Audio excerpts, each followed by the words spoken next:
So now, whenever we are talking about a difference between Gini versus entropy, as we have seen in our previous videos, both of them are used to find out the, I would say, impurity, right? Impurity in the case of decision tree, and whichever decision node will be having a lower impurity, that will be taken as a highest priority, and that will basically help me to create a further split, right?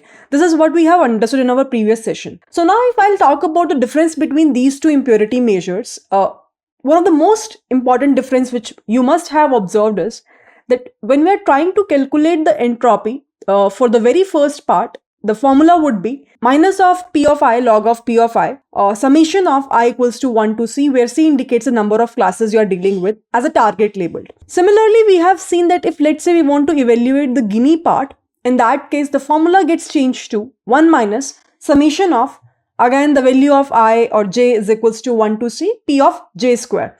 So in both of the cases, if you will be able to observe, probability plays a very important role, right? But in the entropy part per se, we will be having a logarithmic term with us. While doing the evaluation, we will be having a logarithmic term with us, which makes the calculation bit tough, I would say.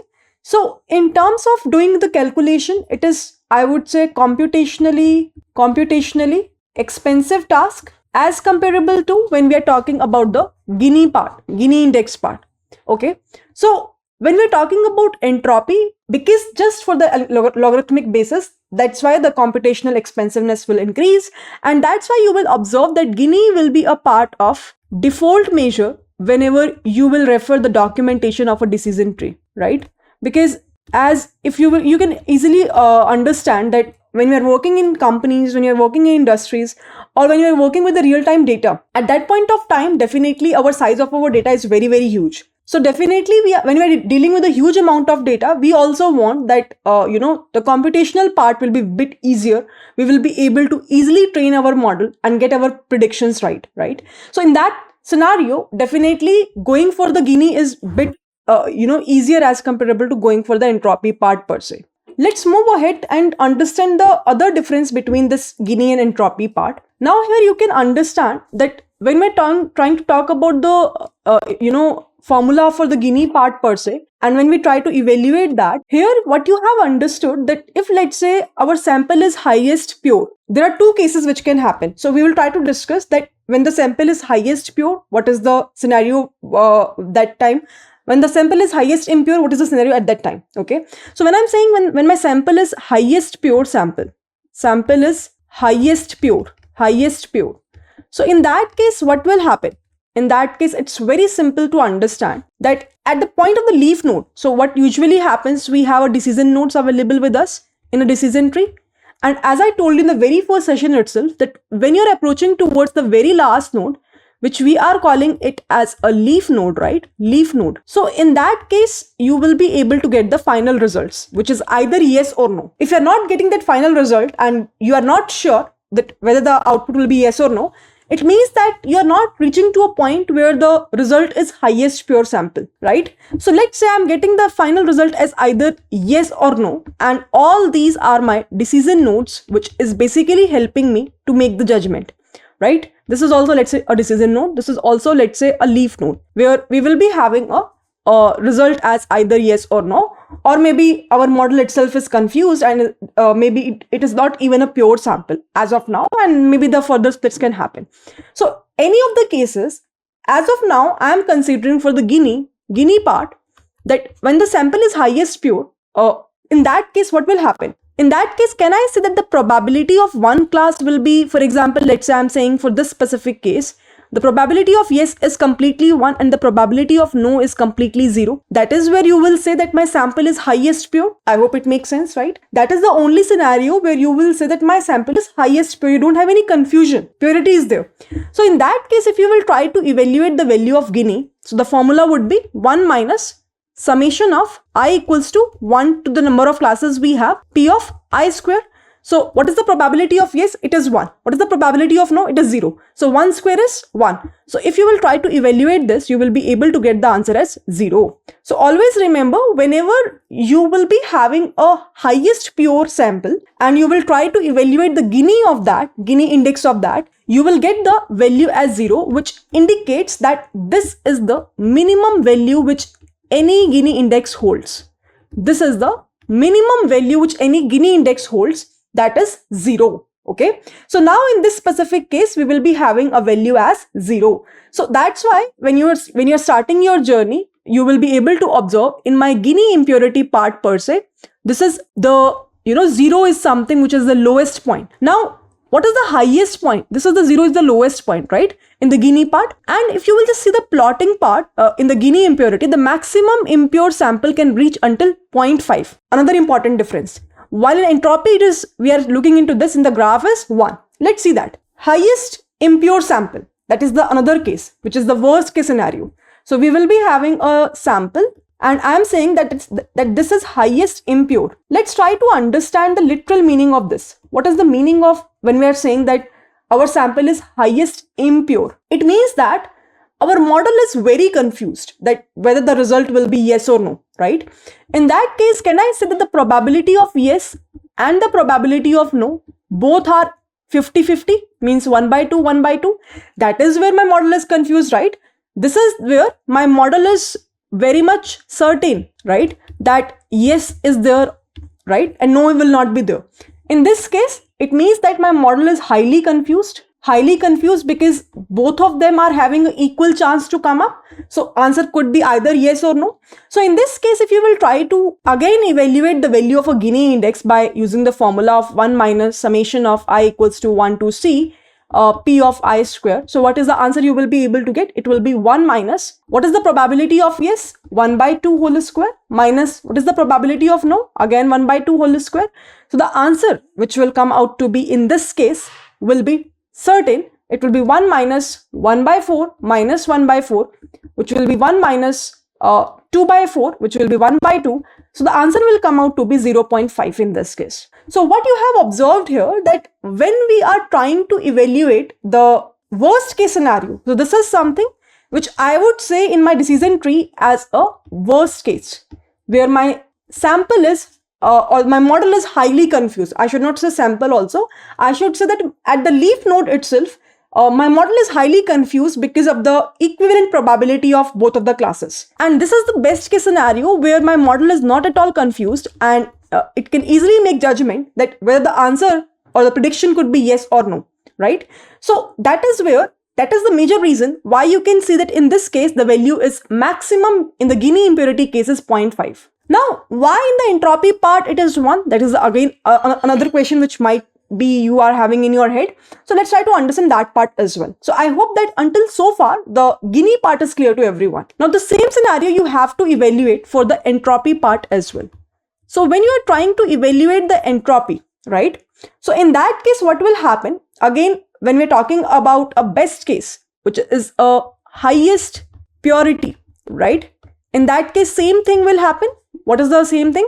That the probability of one class will be ascertained. You are saying maybe the probability of yes as 1 and the probability of no as 0. But now the formula to evaluate the entropy will get changed, right? And the formula to evaluate the entropy is nothing but minus of summation of all the classes we have. So you can do that. So you can say a negative of summation of I is equals to 1 to C P of I log of P of I. So logarithmic thing came into picture in this case when we're trying to evaluate the entropy part. So what I'll do is now I'll try to evaluate the same thing over this part. And what is the probability of yes? It is 1.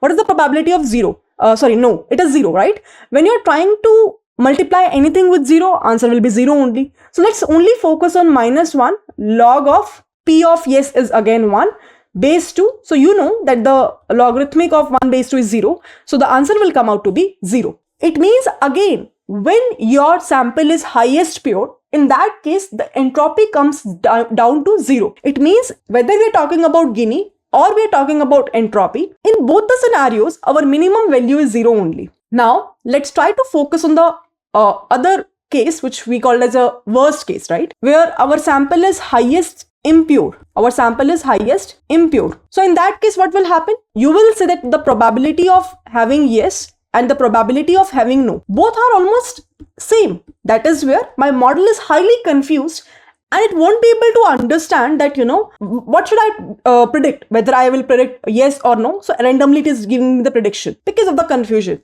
So in that case, if you will try to apply the formula for the entropy part per se, so negative of probability of yes log of probability of yes minus negative of probability of no log of again probability of no. So you can try to evaluate that. So the answer will come out to be 1. This is the entropy which we will be able to get here, right? So we will be easily able to get the entropy for the lowest portion, which is the best case scenario again, and we will be able to get the entropy for the worst case scenario as well, right? Worst case scenario as well. So in both the cases, you can clearly observe again, that's the major reason you will again see the difference, that it is reaching towards 1 maximum value. So always remember, another important difference apart from the computational part is that when we are talking about entropy, when the sample is highest impure, in case of entropy, it will maximally reach towards the value as 1. But in the case of a Gini, when the sample is highest impure, then Gini index value range will maximally move ahead towards 0.5. That is another difference which you will observe between these two parameters that we have. Although you can clearly see both are the measures of impurity, but at the time of entropy, because of the change of the formula, because of the way of doing the calculation, the value will get definitely changed, right? Apart from this, now if you will be able to observe practically in the real-time scenario, right? I'm talking about the real-time use cases now. Whenever you're working in any project and you want the results fast, you want your model to be trained faster, always prefer to go for the Gini index in that case as an impurity measure. When you want that there will be a slower training time required for your algorithm, because as I told you, it's computationally easy as comparable to entropy part. But at any point of time, so when you should go for entropy, at any point of time when you are requiring a more balanced kind of a decision tree, because entropy does a better splits as comparable to Gini index. It has been proven and it has been observed for various data sets, and it usually provides a balanced kind of a tree, right? So that is where you can go for an entropy part per se. It will try to do the balance split, right? Now, what is the benefit of a balanced decision tree? If you are from a DSA background, if you already know about the concepts of data structures and algorithms, you know that when we will be having a balanced kind of a decision tree, the time complexity required to get any feature or to search any feature will automatically get reduced to logarithmic. And that's why we always want, in an ideal case, that our decision tree should be balanced, right? Gini can also produce that, but entropy, it says that the probability of producing by entropy is a bit higher as comparable to Gini. So that's why if you are certain that I want to fully optimize my code, maybe you can go for the entropy in that scenario. One other question which you can ask from me, that when we started our journey of decision tree module, I told you that this particular algorithm is equally applicable for both the tasks, classification as well as regression. Now you can ask me that, Priya, whatever topics we have covered up till so far, Gini index, entropy, in that case, we are just taking the example of, classification problem, whether the person will stay in a hostel or not. But what if let's say I want to solve a problem of regression? That is where, when we are doing the implementation, you will observe the key difference is that instead of calling the decision tree classifier, in that case, you will definitely go for the decision tree regressor. So what you will call, your function name will get changed to decision tree regressor. Now you can ask me one more question that, okay, this is all about the in terms of implementation per se you are saying, but what is the internal difference which we will be able to notice, or how internally that architecture will be different as comparable to the classifier? So the important thing which you have to observe here is that in the case of a regression problem, you know that our metric will get changed. So at that point of time, we will be focusing on more towards the mean squared error. So the splits will be done in such a way that this mean squared error at any point of time should be minima, right? That is where the complete detailing will happen. So the entire mathematical intuition which I have given for the decision tree classifier will remain the same. It's just that the metric that we have, for example, when we are trying to solve a classification task, we will always focus on the accuracy. We will always focus on the precision. We will always focus on the recall. We will always focus on that classification report that we have. But when we're talking about that regression problem, we will focus on this MSE, right? So internally, when the your code is trying to create a decision tree, you will observe that it will focus on this MSE value, mean squared error, and at every split, it will just focus on that it should be minimum. So decision tree regressor will just focus on this specific aspect, okay? And at the end of the leaf node, other change which you will observe in the decision tree regressor will be, it will try to do the prediction of the continuous values. So this is the major change which you will observe as a part of the decision tree regressor, right? Every internal intuition will be same. That is where the changes will happen between the decision tree classifier versus decision tree regressor. So I hope that till so far, whatever things I have talked about, first of all, if you remember, we have talked about the internal intuition of Gini, entropy, and now we have focused the difference between these two is pretty much clear to everyone.